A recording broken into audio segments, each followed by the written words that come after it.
Bonjour à tous. Dans cette vidéo, nous allons vous donner une vue d'ensemble des différentes fonctionnalités de notre intranet collaboratif. Alors, pourquoi un intranet collaboratif? Trois objectifs essentiels afin d'améliorer les bonnes pratiques. Premier objectif, capitaliser et centraliser. On a construit l'intranet sous deux axes principaux. Le premier nous permet de regrouper l'ensemble des documents administratifs d'une action, que ce soit les émargements, les différents bilans intermédiaires finaux, mais également les annexes et tous les documents administratifs suite à la réponse à un appel d'offres. Mais aussi, deuxième axe, regrouper l'ensemble des contenus pédagogiques d'un domaine de formation, par exemple sanitaire et social, mais aussi sécurité et prévention, la propreté, l'insertion, etc. Deuxième objectif, il va permettre également d'aider à mieux collaborer ensemble sur un même projet, que ce soit l'élaboration de contenus pédagogiques, mais aussi des réponses à appel d'offres ou tout autre projet divers. Troisième objectif, enfin, communiquer. Communiquer à travers les espaces éditoriaux ou les billets de blog. Il permet donc de transmettre des informations et actualités internes. Quelques exemples d'usage. On va pouvoir, grâce à son moteur de recherche performant, retrouver très rapidement un document, que ce soit bilan d'une action, des émargements ou le suivi d'une action. Grâce aussi à son annuaire d'entreprise, on va retrouver et pouvoir contacter rapidement un bon interlocuteur interne. On va également pouvoir partager une information à travers les billets de blog ou les espaces éditoriaux. On va pouvoir également poser une question, lancer une discussion dans une communauté. Quelques concepts de base. Les espaces, ou plus particulièrement les espaces collaboratifs. Donc disposer d'espaces collaboratifs est l'un des principaux besoins de tout projet ou communauté de pratique. Les espaces collaboratifs offrent à des groupes de travail un ensemble de services, des blogs, des calendriers partagés, les suivis de réunions, la possibilité de lancer des discussions, des espaces documentaires, etc. Alors, ces espaces peuvent être dédiés à des territoires, des domaines pédagogiques, des espaces d'information. Avantages, visibilité et permettre l'échange.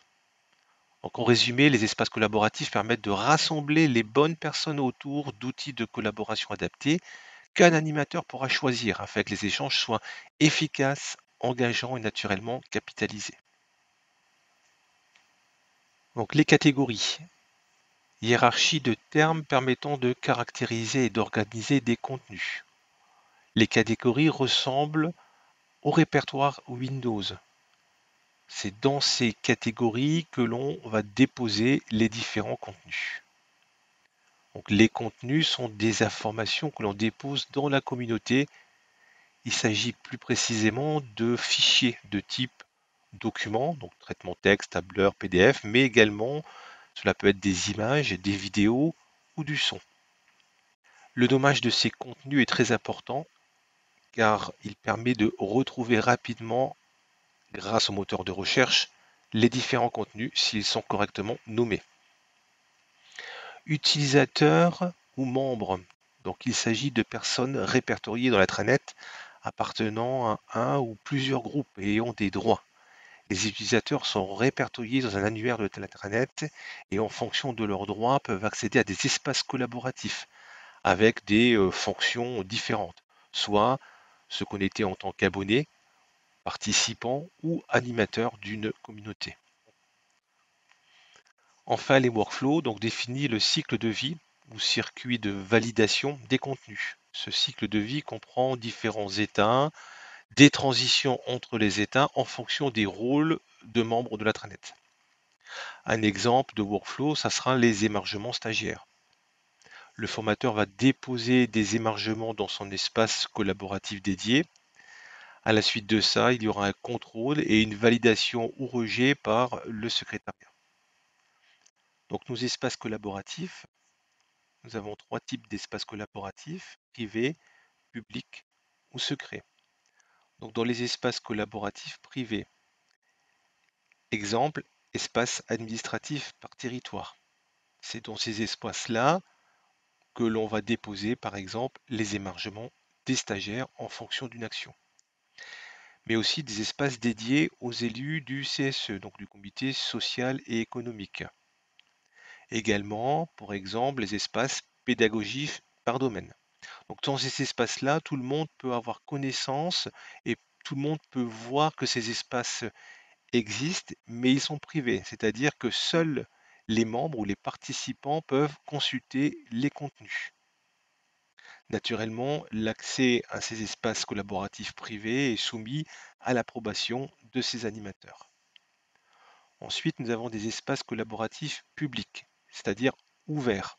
Par exemple, les espaces ressources humaines et qualité, les espaces administratifs et financiers, les espaces de la cellule recherche, développement, ingénierie, mais également l'espace public du comité social et économique. Donc là, tout le monde peut avoir un accès libre et consulter les contenus. Enfin, les espaces collaboratifs secrets, ce sont des espaces qui ne sont pas visibles, ou en tout cas qui sont visibles que par les participants de cet espace. Seuls ces participants vont pouvoir consulter les contenus. Des exemples d'utilisation, un projet commun sur une réponse à un appel d'offres, ou un espace de stockage des documents concernant le parc immobilier de la LAJ.